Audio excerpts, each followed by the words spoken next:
네, 안녕하십니까. 오톡쇼가 돌아왔습니다. 네, 몇 년도였죠? 2017년이었나? 네, 딱 2번 진행을 했던 우리 지식 근로자를 위한 오피스를 활용한 자유로운 토크쇼 오톡쇼가 이번에 다시 2020년도에 새롭게 돌아오게 되었습니다. 자, 오톡쇼 우리 시즌2라고 부를게요. 시즌2는 첫 번째 게스트로 우리 삼정 데이터 서비스의 한석희 팀장님 모시고 우리 파워 플랫폼에 대해서 한번 알아보는 시간을 가져보겠습니다. 자, 박수로 모시겠습니다. 반갑습니다. 네, 안녕하세요. 네. 네, 삼정 데이터 서비스의 한석희라고 합니다. 네, 반갑습니다. 네. 조금 소개를 더 해주실 수 있을까요? 어떤 일을 뭐 하시는지? 네, 저는 이제 삼정 데이터 서비스라는 업체에서 현재 개발 팀장을 맡고 있고요. 저희가 주로 하는 일은 클라우드 쪽, 주로 마이크로소프트의 오피스 365나 마이크로소프트 365나 아니면 애저 이런 클라우드 서비스에 대한 개발을 주로 담당을 하고 있고요. 아, 클라우드 서비스 개발. 네. 네네. 그의 일환으로 사실 파워 플랫폼 같은 걸 연구를 하고 그 파워 플랫폼으로 구현하는 일들을 주로 하고 있습니다.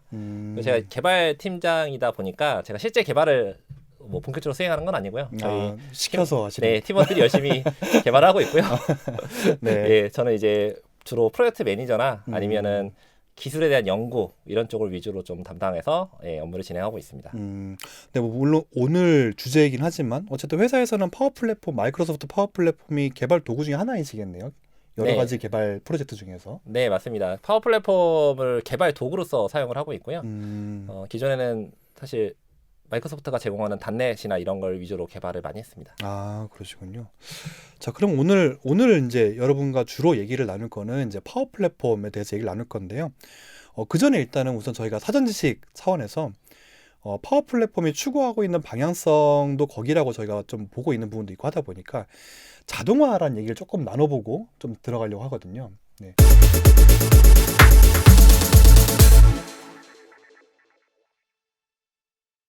최근 업계에서는 뭐 자동화라는 얘기가 비단 어제 오늘 얘기는 아니에요, 그렇죠? 네, 맞습니다. 이미 수십 년 전에 자동화라는 얘기 충분히 있었던 것 같고요. OA 뭐 이런 단어부터 해가지고. 네네. 네. 요새 뭐 자동화 근데 그럼에도 불구하고 최근에 많이 이슈가 되는 것 같은데 좀 어떤 이슈가 있는지를 한번 얘기를 할 수가 있을까요?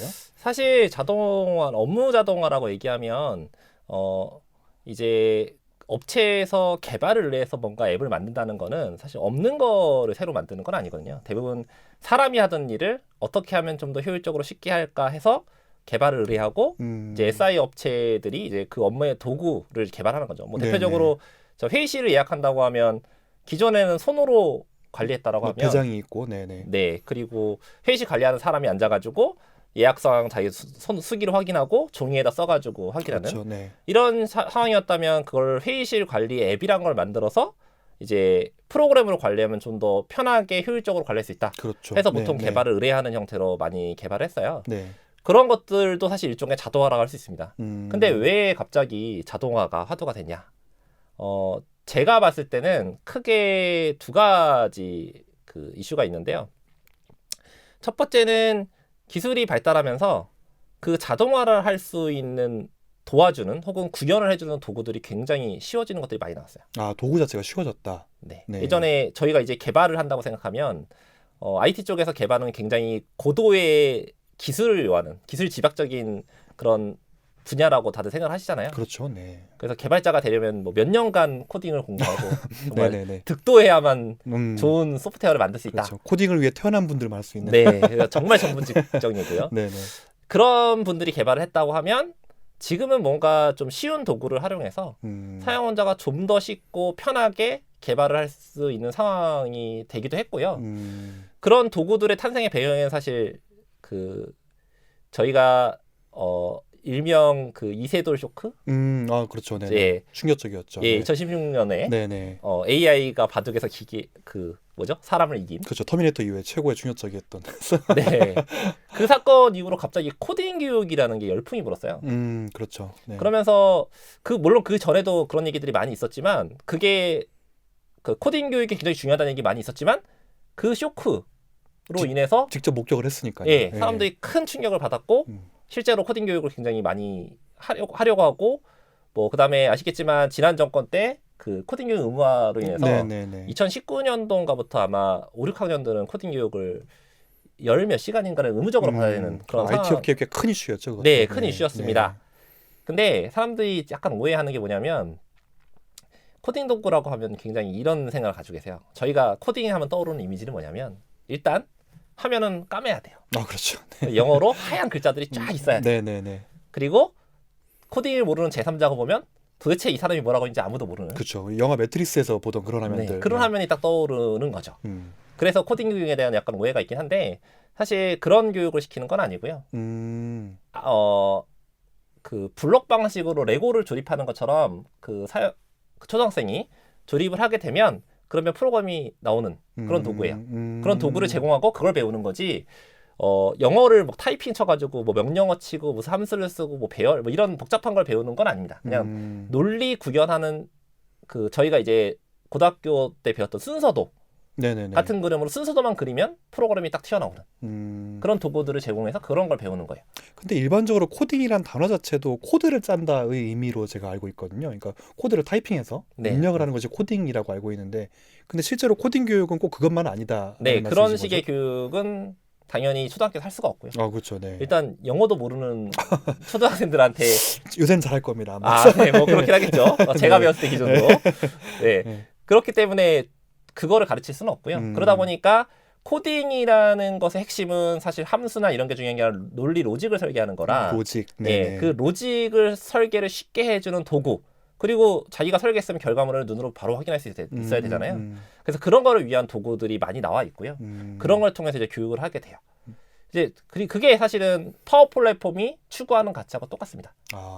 코딩을 우리가 아는 전통적인 코딩이 아니라 블록 방식으로 뭔가 배치만 하고 연결을 시켜 놓으면 그게 저희가 눈으로 보는 앱이 더 튀어나오는 이런 형태가 가능하게끔 해주는 것이 이제 파워 플랫폼이 가지고 있는 역할이고요. 그리고 두 번째는 인공지능하고 관련이 있어요. 인공지능이요? 네. 네. 예전에는요, 이 자동화를 하기가 굉장히 개발 쪽에서 어려웠던 것 중에 하나가 개발은 굉장히 정밀한 작업이에요. 그렇죠. 네. 그래서 사용자의 행위 하나하나를 아주 세밀하게 분석하지 않으면 혹은 개발자가 원하지 않은 행위를 했을 때 대처하기가 되게 어려웠어요. 그 로직 구현에 있어서. 예, 로직 구현도 그렇고 화면 구현도 그렇고 뭔가 사용자가 조금만 특이한 행동을 해도 미리 사전에 그걸 정리해 놓지 않으면 저희가 알 수 없는 혹은 처리할 수 없는 이런 문제들이 있습니다. 지금도 물론 있고요. 모든 걸 구현 단계에서 다 예측하고 있어야 된다는 거잖아요. 네. 네. 그래서 개발에 버그가 없을 수 없다라고 얘기하는 게 사람의 네. 행동을 100% 예측할 수가 없거든요. 그렇죠. 네. 네. 그래서 항상 버그가 있는 거고 그 버그를 수정하기 위해서 끊임없이 이제 품질을 업그레이드 하는 거죠. 기능을 추가하는 게 중요한 게 아니라 그 버그 수정만도 사실은 끊임없이 해야 되는 거거든요. 그러다 보니까 개발이 굉장히 난이도가 높은 작업이고 어려운 작업이 됐는데 사실 인공지능이라는 거는요. 사람의 행동을 흉내내는 거예요. 그렇죠. 사람처럼. 예, 사람처럼. 네.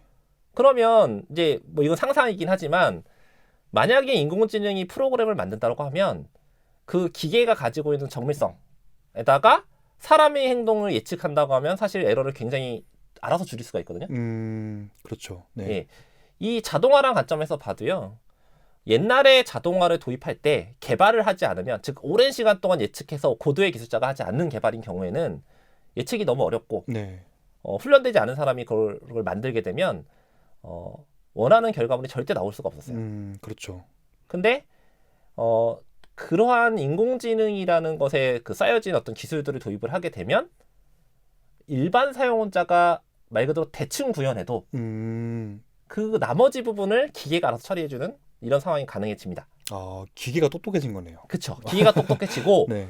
그러면 도구를 활용할 때 고도의 기술자가 아니라 일반적인 사용자가 어떻게 잘 구현하면 그러면 예전에 고도의 기술을 요하는 것처럼 뭐 앱이든 프로세스든 구현이 가능해지는 상황이 된 거죠. 물론 이게 지금 당장 그게 완벽하게 구현됐다라고 말하기는 되게 어려워요. 하지만 그 AI 쇼크로 인해서 사람들 인식이 인공지능을 하게 되면 뭔가 자동화를 더 쉽게 하지 않을까라는 어떤 인식 같은 게 많이 바뀌었고요. 그리고 그거를 위한 여러 가지 도구들이 계속 나오고 있고 업그레이드가 되고 있어요. 그래서 많이 이제 업체들이 이제 업무 자동화를 할 때 일반적인 SI로 알아보는 게 아니고 그러한 자동화된 어떤 도구들을 통해서 자동화하려고 많이 알아보고 POC도 해보고 그러니까 테스트도 해보고 네네. 관심을 많이 갖는 거죠.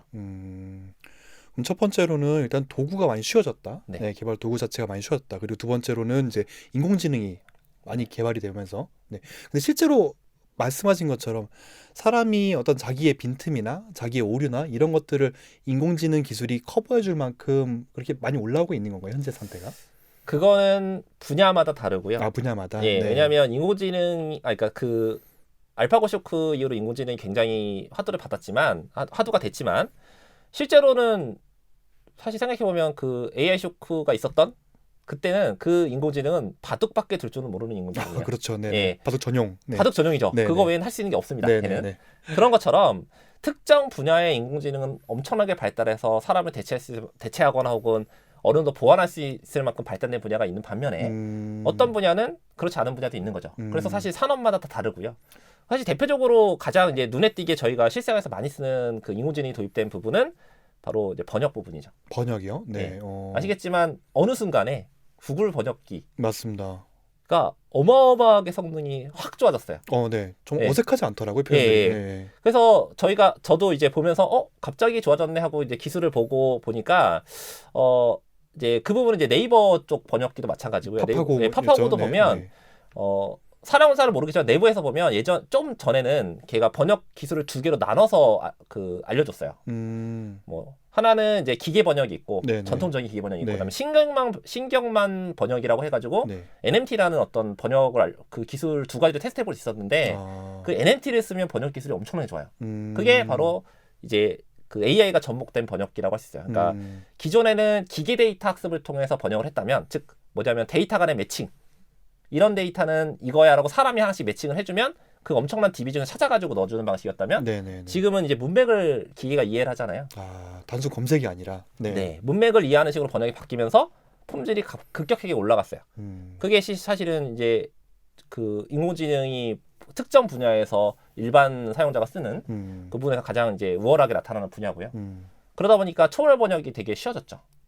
저 최근에 뭐 네이버도 그렇지만 이제 인공지능 스피커가 많이 네네. 나오면서 그걸로 학습을 또 많이 한다고 들었거든요. 예, 네. 그것도 같은 일하는데 번역기가 잘 돌려면 사람의 말을 이해를 해야 돼요. 네네네. 그게 결국은 사람의 말을 이해하는 게 첫 번째이기 때문에 거기에 대한 기술은 굉장히 많이 올라왔고요. 많이 들어야 또 이해할 수 있을 거 아닙니까? 그렇죠. 데이터도 학습을? 많이 쌓여야 되니까. 그런 부분들이 굉장히 좋아지면서 사실 그 분야, 언어에 대한 분야는 굉장히 많이 올라온 상태예요, 현재. 그래서 언어에 대해서 이제 가장 이제 접목이 많이 된 게 이제 번역 부분이기도 하고, 네. 이제 뭐 파워 플랫폼 입장에서 보면은 이제 챗봇 같은 것들이 기본적으로 챗봇은 뭐냐면 채팅하는 봇이잖아요. 그렇죠. 네. 그러면 필수적으로 언어에 대한 이해가 필수예요. 그렇죠. 사람의 말을 이해해야 되니까. 그렇죠. 네. 그 분야가 제일 발달돼 있기 때문에 그 분야를 어떤 되게 기술적으로 접근하는 게 아니라 서비스로 사용자는 그냥 신청해서 어느 정도 설정만 해놓으면 이용할 수 있는 형태로 이제 바꿔갈 수 있는 기반 기술들이 많이 올라왔다고 보고, 그 기반 기술을 하에서 현재 그 사용자들이 어떤 걸 만드는데 도움을 주도록 이제 파워 플랫폼 같은 것들이 나오게 되는 거죠. 네. 지난번에 그 마이크로소프트 이그나이트라는 행사 네네. 팀장님도 발표를 하셨던 걸로 알고 있는데 네네네. 저 그도 이제 참석을 했었거든요. 이제 네. 구경을 참석했는데 예전과는 다르게 이게 그 번역가가 없으시더라고요. 그 통역사, 동시 통역사가 없으시고 네. 화면에 번역된 텍스트가 계속 나오더라고요. 네, 맞습니다. 세션을 외국어로 발표하시는 분들은 그게 자동으로 이렇게 나오더라고요. 네네. 근데 솔직히 이해할 수준의 번역은 아니긴 했었거든요. 네, 아직 그러니까 엔진이 뭔지 모르겠는데 네네. 어쨌든 근데 번역 부분에서도 사람의 말을 이해하는 부분에서도 또 챗봇 이런 부분에서 꽤 그래도 괄목할 만한 성장이 있었다라고 네. 보시는 것이고